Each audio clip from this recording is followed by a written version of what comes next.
कि जहां पर मृत्यु दर ज़्यादा है, जहां पर कोरोना का स्प्रेड तेज हो रहा है, उन राज्यों के साथ विशेष रूप से चर्चा की गई है।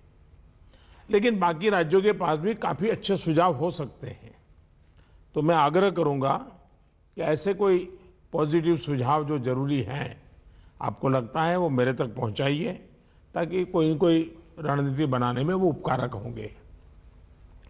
अभी यहाँ जो भारत सरकार की तरफ से स्वास्थ्य सचिव की तरफ से प्रेजेंटेशन रखा गया, उससे भी स्पष्ट है कि एक बार फिर चुनौतीपूर्ण स्थिति बन रही है।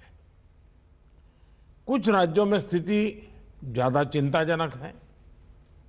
ऐसे में गवर्नेंस सिस्टम में सुधार ये बहुत आवश्यक है।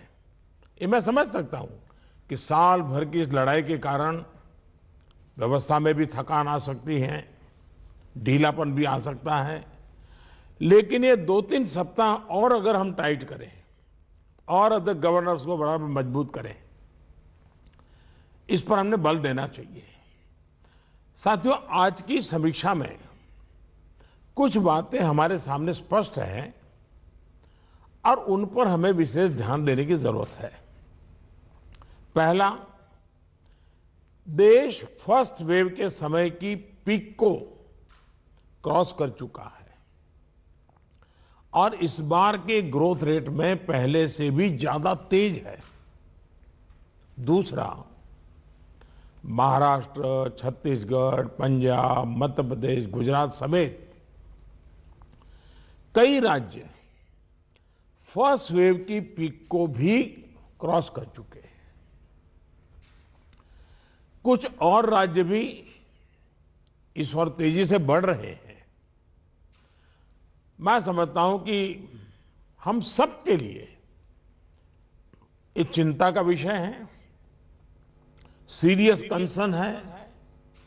और तीसरा, इस बार लोग पहले की अपेक्षा बहुत अधिक कैजुअल हो गए हैं। अधिकतर राज्यों में प्रशासन भी सुस्त नजर आ रहा है।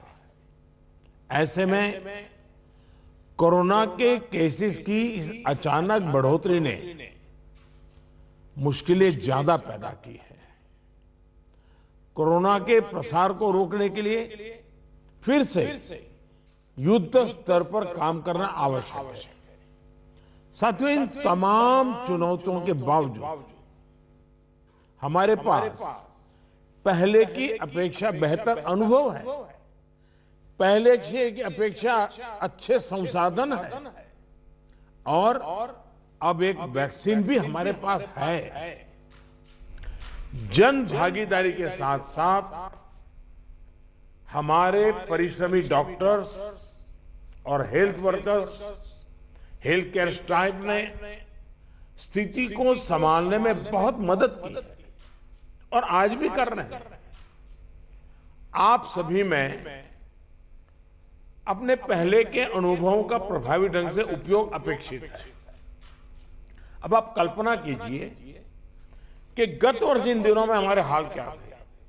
हमारे पास टेस्टिंग लैब नहीं थे, इवन मास्क कहां से मिलेगा ये भी एक चिंता का विषय था, पीपी किट नहीं था। और उस समय हमारे लिए बचने का एकमात्र साधन बचा था लॉकडाउन, ताकि हम व्यवस्थाओं को एकदम से जितना तेजी से बढ़ा सके और वो हमारी स्ट्रेटेजी काम आई। हम व्यवस्थाओं को बना सके, संसाधन खड़े कर पाए, हमारी अपनी कैपेबिलिटी बढ़ाई, दुनिया से जहां से प्राप्त कर सकते कर पाए और लॉकडाउन के समय का हमने उपयोग किया। लेकिन आज जो स्थिति है, आज जब हमारे पास सब संसाधन है, तो हमारा बल, और ये हमारे गवर्नेंस की कसौटी है, हमारा बल माइक्रो कंटेनमेंट जोन पर होना चाहिए। छोटे छोटे कंटेनमेंट जोन पे सबसे ज्यादा होना चाहिए। जहां पर रात्रि कर्फ्यू का प्रयोग हो रहा है, वहां मेरा आग्रह है कि उसके लिए शब्द प्रयोग हमेशा करें कोरोना कर्फ्यू। ताकि कोरोना के प्रति एक सजगता बनी रहे। कुछ लोग ये इंटेलेक्चुअल डिबेट करते हैं कि क्या कोरोना रात को ही आता है। हकीकत में दुनिया ने भी ये रात्रि कर्फ्यू के प्रयोग को स्वीकार किया है, क्योंकि हर व्यक्ति को कर्फ्यू समय होता है तो याद आता है कि हाँ, मैं कोरोना काल में जी रहा हूं और बाकी जीवन व्यवस्थाओं को कम से कम प्रभाव होता है। हाँ, अच्छा होगा कि हम कोरोना कर्फ्यू रात को 9 बजे शुरू करें या रात को 10 बजे शुरू करें और सुबह 5-6 बजे तक चलाएं, ताकि बाकी व्यवस्थाओं को प्रभाव ज़्यादा न हो। और इसलिए उसको कोरोना कर्फ्यू के नाम से ही प्रचलित करें और